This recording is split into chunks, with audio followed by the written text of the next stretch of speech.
Le dernier quart d'heure de Smart Bourse chaque soir, c'est le quart d'heure thématique et une fois par mois, nous avons rendez-vous avec les équipes de Clartan Associés pour le décryptage d'un cas d'investissement à travers le prisme de l'analyse fondamentale. Et c'est Marie-Lou Goueffon qui est avec nous ce soir en plateau, gérante chez Clartan, bien sûr. Bonsoir Marie-Lou. Bonsoir. Et nous parlons avec vous de Linde. Alors, vu de France, on pourrait dire c'est l'autre Air Liquide. Mais c'est surtout quand même le vrai champion mondial des gaz industriels. Le groupe Linde, historiquement qui est un groupe allemand, c'est ça En effet. Marie-Lou, qu'est-ce qu'il faut savoir de Linde et de sa position de numéro 1 mondial des gaz industriels? Alors c'est exactement ça, c'est le numéro 1 mondial des gaz industriels, c'est le grand rival d'Air Liquide, mais il devance notre champion tricolore avec 33 milliards de dollars de chiffre d'affaires. Alors son histoire, elle remonte à 1879, lorsque l'entreprise a été fondée par un ingénieur allemand, Carl von Linde, un scientifique qui était reconnu pour ses recherches dans les technologies de liquéfaction des gaz par cryogénie. Et d'ailleurs, il est devenu précurseur du réfrigérateur moderne. Et donc, en véritable homme d'affaires, Carl von Linde va implanter sa société outre-Atlantique dès 1907. Et puis, au fil des décennies, ils vont accumuler une expertise unique et enrichir leur portefeuille de brevets. Et en 2018, c'est le changement de dimension avec la fusion, effectivement, entre l'allemand Linde et l'américain Praxair. C'était alors une méga opération qui permit au groupe de changer de dimension et de détrôner son grand rival Air Liquide qui, seulement 2 ans auparavant, avait réalisé l'opération de l'américain Airgas à 13 milliards de dollars. Ouais. Et ce que vous dites, c'est que Linde, en rachetant Praxair, a verrouillé définitivement le marché d'une certaine manière. C'est ça, Marie-Lou ? C'est probablement l'ultime grande consolidation possible du secteur. Ouais. Ce qui fait que Linde est quand même aujourd'hui, vous le disiez, un cran au-dessus d'Air Liquide. On adore Air Liquide, c'est un champion mondial, mais ça n'est pas le champion mondial des gaz industriels. Comment on mesure l'écart aujourd'hui, justement, entre Linde et Air Liquide? La part de marché, tout simplement. Ouais. On peut dire que Linde est un vrai leader parce qu'il commande un tiers d'un marché mondial des gaz industriels qui est évalué à 100 milliards de dollars, en croissance régulière, avec de la visibilité. Et puis, en termes de capitalisation boursière, l'entreprise aujourd'hui représente plus de 200 milliards de dollars de capitalisation. C'est 2 fois plus qu'Air Liquide, ce qui vient confirmer son statut. En quoi consiste concrètement le métier ou les métiers du gaz industriel et où est-ce qu'on retrouve ces applications, j'allais dire, en bout de chaîne ? Alors très concrètement, donc Linde produit des gaz industriels. Alors les gaz industriels, qu'est-ce que c'est ? Ça peut être des gaz atmosphériques ou gaz de l'air. Ce sont les gaz qui sont présents dans l'air que nous respirons. Donc bien sûr l'azote, l'oxygène, l'argon et les gaz rares. Donc là, on va les préparer en liquéfiant l'air, en le refroidissant jusqu'à séparer ces différents composants. Et puis, il y a les gaz de procédé qui sont donc produits à travers un processus industriel qui va permettre d'en exploiter pleinement des propriétés ou des caractéristiques, notamment le dioxyde de carbone, le propane, l'hydrogène ou l'hélium. Donc, on comprend que toutes ces petites molécules sont indispensables à nos vies, à nos économies. Et donc, on les retrouve dans un grand éventail de métiers tels que la santé, les produits de grande consommation, la chimie, l'énergie, l'électronique ou même la métallurgie.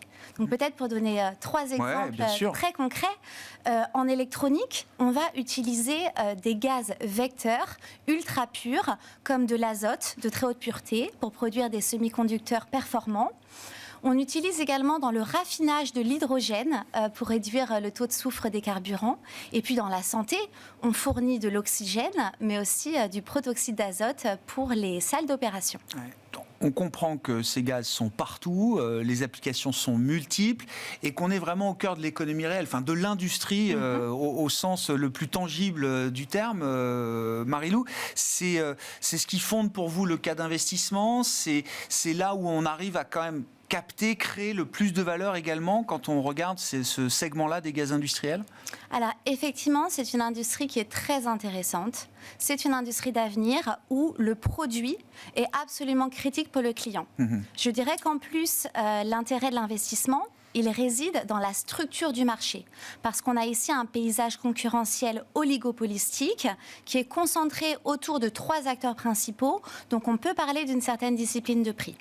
L'autre point également qui est à souligner en termes de cas d'investissement, c'est le fait que c'est une industrie qui contient beaucoup de contenu technologique, depuis la conception jusqu'à la mise en œuvre des unités de production.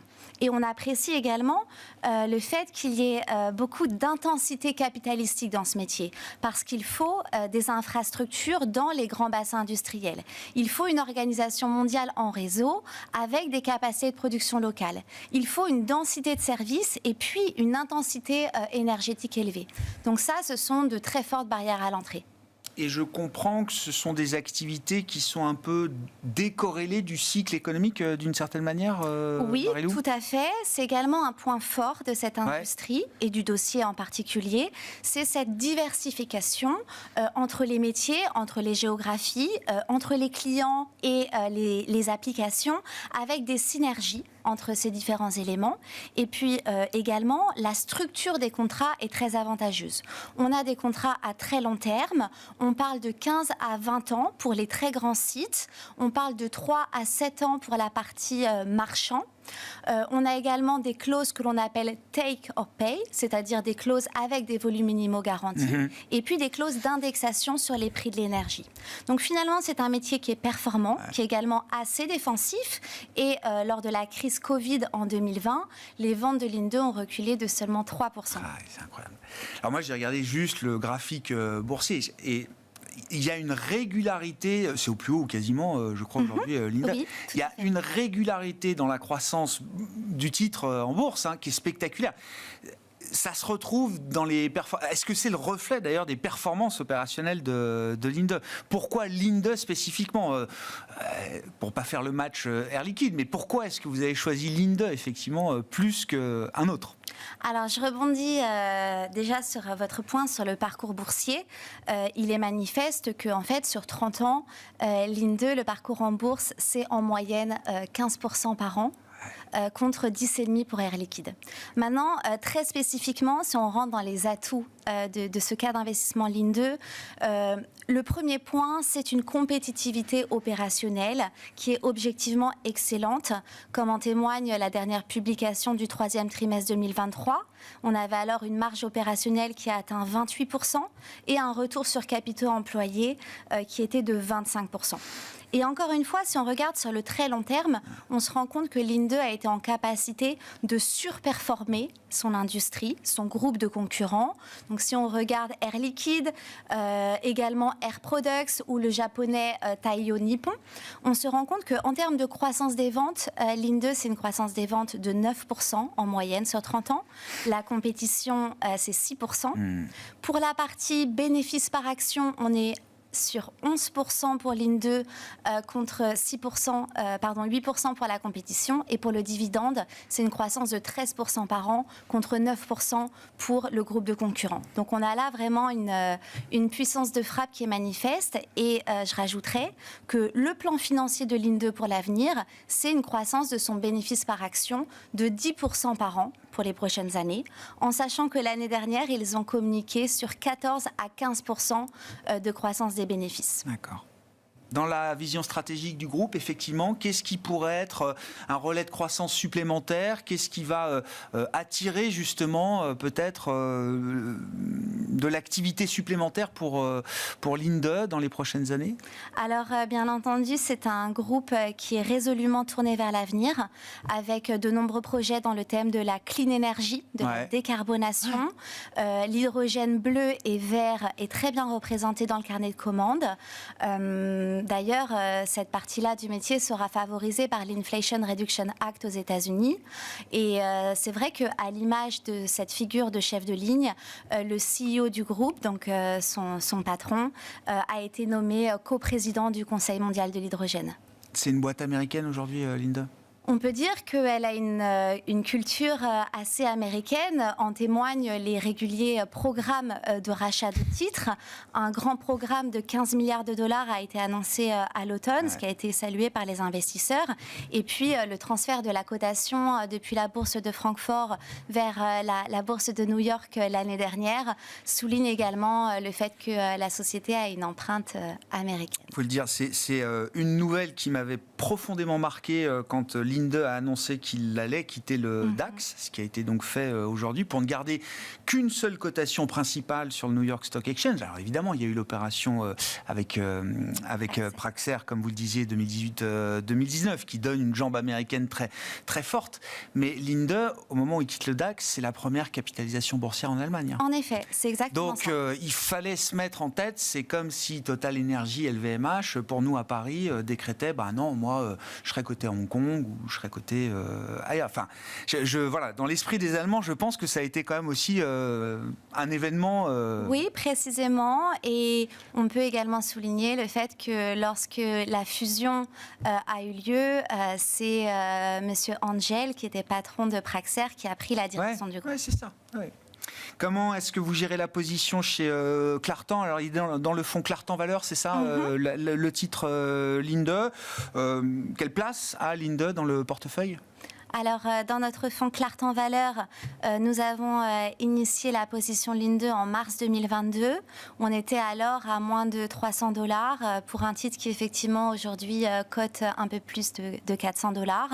Donc, c'est un investissement qui a été une performance satisfaisante qui s'explique par 3 éléments principaux.